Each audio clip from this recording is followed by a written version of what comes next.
Oh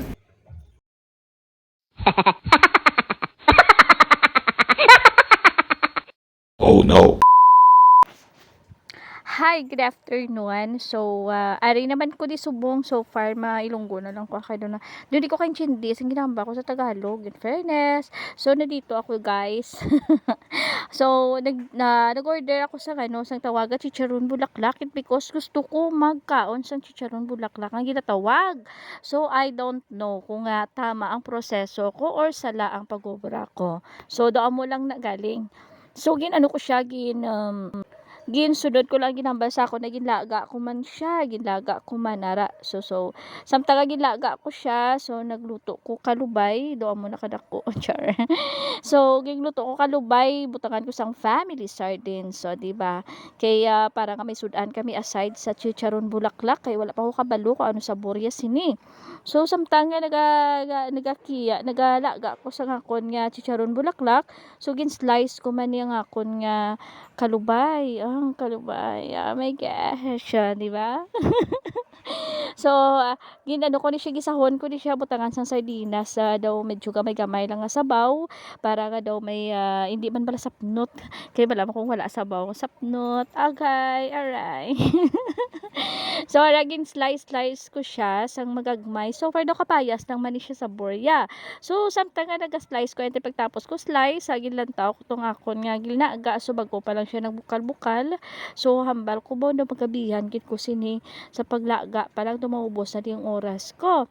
So, samtang nagalaga ako, kag natapos ko na tutanan nga kiyad ang kalubay ko. So, ara na, prepare ko naman ang akon yung mga bumbay, ahos, amo lang na. Mubay ahos lang gid ginlunod ko. So samtang naga-slice ko dira, nagakanta-kanta ko sa hindi ko maintindihan nga kung ano nga klase sa kanta. Kay so far kung nagaluto ko, guys, gusto ko yung kakanta ko ya kay nga namit yung akon nga luto kung may sound of music for the sound of music. And then bisan sa kabuhi ko man no, gusto ko yaya permeya kung kaubra ko kung sako-sako ko kinanglan may music kaya do inspired ko bala, especially nagi ko ang mga music bisa aga mga disco ay gachacha kaya ako sige laba char. So ara na prepare ko na siya, so araga bukal-bukal na sa pero hindi pa gid siya masyado kahumok. So far do lagaon gini siya no temprano pa man kaga naga-start ko magluto, so mo na diri ang akon nga kamalig.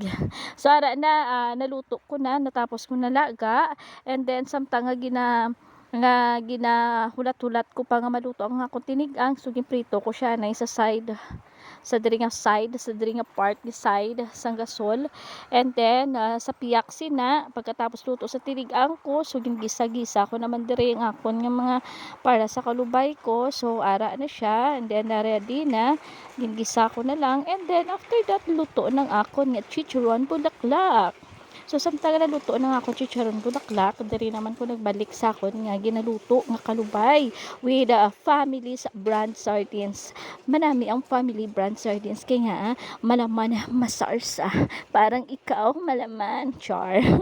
So ara nagilunod ko na ang kalubay ko, and then gingisa-gisa ko lang siya, and then gibutangan ko na siya sa mga asin, paminta, gamay lang nga pang pasabor para nga namit ba na nga ton nga kaon. So gintakluban, and then ginpabukal, ginulat nga magbukal. So ara nagbukal-bukal na siya, and then pwede ko na ni siya bakiton, and then ready to eat na. So ara nag-prepare na ako sa ngamon nga sausawan para sa akon nga chicharon bulaklak. So ara, and then ang akon chicharon bulaklak unang tingin crispy agad, diba?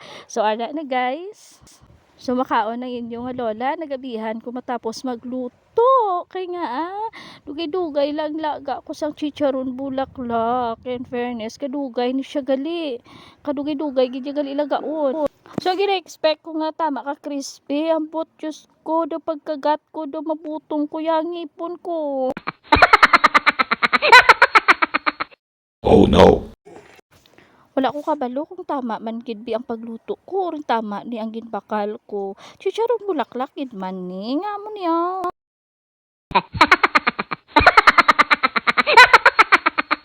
Parang nagkamali yata ako sa pagpili ko. So ayan, enjoy ko na lang kahit hindi masarap.